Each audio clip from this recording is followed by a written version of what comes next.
Everyone, welcome back to my channel. সকাল সকাল মা দেখতেই পাচ্ছ এখানে বড়ি দেওয়ার জন্য এখানে মানকচুটাকে গ্রেট করে নিচ্ছে। আর মানকচু আর ডাল ডাল দেখো বাটা এ পাশটাতে, আর মানকচুটা একদম ধপধপে সাদা, দুটো কালার। তো আমার মেয়ে বলছে, মা এটা কি, এটা লাল লাল কালার, এটা সাদা সাদা কালার কেন? আমি বলছি ও পাশেরটা মানকচু আর এ পাশেরটা দেখো ডাল। তো অনেকটা পরিমাণে জলও বেরিয়েছে, কিন্তু মানকচুর জল খুব একটা মানে ফেলে দেয় না মা, কারণ মানকচুর জলটা ফেলে দিলে একদম বড়িটার কোনো টেস্টই আসে না। তো আজকে তোমাদের পুরো ভিডিওটা দেখার জন্য সবাইকে অনেক অনেক ওয়েলকাম। তো আশা করছি তোমরা পুরো ভিডিওটা দেখবে, একদম স্কিপ করবে না। এবার মেয়েকে জাস্ট ব্রাশ করাবো, এখন বাজে 8:30। তো 8:30 বেজেই গেছে, মানে এখন সকাল হওয়া মানেই 9টা কি 11টা তোমরা বলতেই পারো। ঘুম থেকে তো উঠতে ইচ্ছেই হয় না, কিন্তু কিছু করার নেই। তো এখন বাড়িতে অনেক পিসিমণিরা চলে এসেছে। আমার পিসি মানে আমার 2জন পিসি, তারপর পিসির সাথে আরও একজন কাকিমাও এসেছে। তো চলো তোমরা পুরো ভিডিওটা দেখবে। আর আমি দেখতেই পাচ্ছ একটু চাদর মুড়ি দিয়ে রয়েছি। আমার মেয়েও কিন্তু উঠে আর এই যে মানকচুর গ্রেট করাটা দেখছিল। তারপরে সবাই মিলে বড়িটা হাত লাগিয়ে একটু হেল্প করে দিচ্ছিল। তো আমরা 3জন বড়ি দিচ্ছিলাম, মানে 3জন পিসি আর আমি, মানে 4জন। আমার মা দেখো বড়িটাকে মানে ডাল আর মানকচুর মিক্সটাকে ভালো করে মেশাচ্ছিল। একদিক থেকে মা ভালো করে মিশেই যাচ্ছিল আর আমরা সবাই দিয়েই যাচ্ছিলাম। তো চলো এখন সবে দেওয়া শুরু হয়েছে। আশা করছি তোমাদের পুরো ভিডিওটা ভালো লাগবে। আর লাইক করে দিও, চ্যানেলটিকে সাবস্ক্রাইব। অবশ্যই কেমন হয়েছে সেটাও জানিও। শীতের সকালগুলো তোমাদের কেমন কাটছে সেটাও জানাও। আর এখন যা শীত পড়েছে এবছর, শুনলাম কালকেই খবরে দেখছিলাম যে 2001 সালে এরকম শীত পড়েছিল, আর 2024 সালে নাকি সেরা শীত হবে ডিসেম্বর জানুয়ারিতে। তো ডিসেম্বর তো প্রায় শেষের পথে, এবার যা শীত, মানে মনে হয় স্নান করি না শীতের সময়, কিন্তু স্নান করি। কি করব, স্নান না করলে শরীরটাও ঝরঝরে থাকে না। তো চলো আমরা সবাই মিলে এখন কাজটা সেরে নিই, তোমাদের সাথে পরে ভিডিওতে এসে কথা বলবো। আর এখন মানে সকাল হোক আর দুপুর হোক আর রাত হোক, অটোমেটিক একটা ঝড়ের মতো হাওয়া হতেই আছে।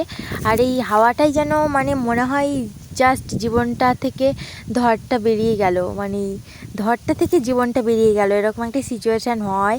খুবই ঠান্ডা লাগে, ভীষণ ভীষণ, তোমাদের কি বলবো, সবাই সেটা বুঝতেই পারছো। সব এলাকাতে কিন্তু সমান শীত নেই, কারণ আমাদের এটা সুন্দরবনের দিকটা তো বেশি ঠান্ডা। তারপর পিসিদের জন্য একটু চা বানিয়ে দিচ্ছি, দেখো আদা দিয়েছি, চাটাও দিয়েছি, আর চিনি লবণ সব কিছু অ্যাড করেছি। এবার একটুখানি ফুটে উঠলেই এটা নামিয়ে নিয়ে সবাইকে চা বিস্কুট খেতে দেবো। পিসিরা বললো আজকে থাকবেই না, পরে আসবে, সেই কারণের জন্যে। তো তোমরা অবশ্যই কেমন লাগছে তোমাদের জানিও। তারপরে একেবারে তোমাদের সাথে বিকেলে কথা বলবো।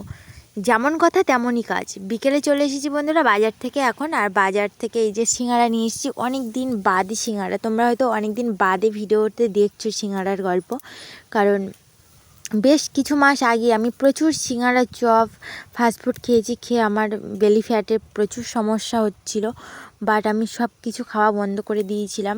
দেখো অনেক দিন, প্রায় 1-1.5 মাস পরে সিঙ্গারা খাচ্ছি আজকের।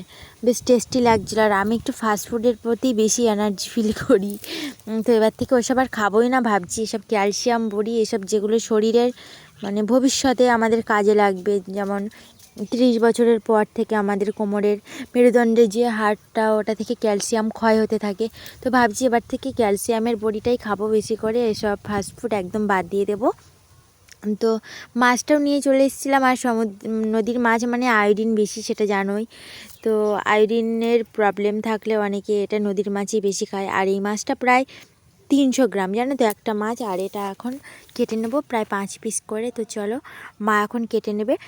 তো তোমরা চ্যানেলটিকে সাবস্ক্রাইব করে দিও আজকের আমার ছোট্ট ভিডিওটাতে। তো সামনে এখন এক্সামের প্রিপারেশান তো নিতেই হয়। তো এখন আমি এটাকে ছাই মাখিয়ে নিচ্ছে মা, আর ছাই দিয়ে পটাপট কেটে নেবে। আর গ্রামে থাকলে তো ছাইয়ের কোনো প্রবলেম হয় না, আর আমাদের ওইখানটাতে কলকাতাতে ছাই থাকে না বাড়িতে, মাছ কাটতে খুব সমস্যা হয়ে পড়ে। তো চলো এখন মাছটা আমি কেটে নিয়েছি, ভেজেও এবার নিচ্ছি, মানে খুব হালকা করে ভেজে নেব। পুরোটা কালকের ভাজা হবে। আজকে তোমরা কেমন লাগলো ভিডিওটা অবশ্যই জানাবে। আর অবশ্যই করে আমার চ্যানেলটিকে সাবস্ক্রাইব করে দিও, লাইক করে দিও। তো আজকের মতো টাটা, দেখা হচ্ছে কালকের কোনো একটা ভিডিওতে। তো তোমাদের কেমন লাগলো সেটাও জানাবে কিন্তু। আর আজকে সোমবার, সেই কারণে আজকে মাছ খাওয়া হবে না, সেই জন্য মাছটা লাস্টে রান্না হচ্ছে, মানে ভাজছি। আর নিরামিষের জন্য আরেকটা তরকারি বানিয়েছি, শুধু একটাই। এখানে দেখো বাঁধাকপি আলু বড়ি দিয়ে একটা ঘন্ট। কেমন লাগ